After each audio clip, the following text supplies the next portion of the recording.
একটা লোকের মৃত্যুর ঘটনা বলি। তিনি হলো বিশ্বনন্দিত কারি, মিশরের কারি সম্রাট, যার স্থানটা পৃথিবীর কোন কারি আজ পর্যন্ত দখল করতে পারেনি, কারি আব্দুল বাসেত।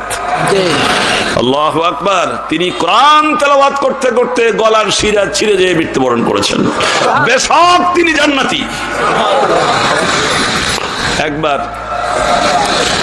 সেই ইরানের প্রেসিডেন্ট রাশিয়ায় আমন্ত্রিত হয়ে উনি কারি বাসেতকে নিয়ে গেছেন।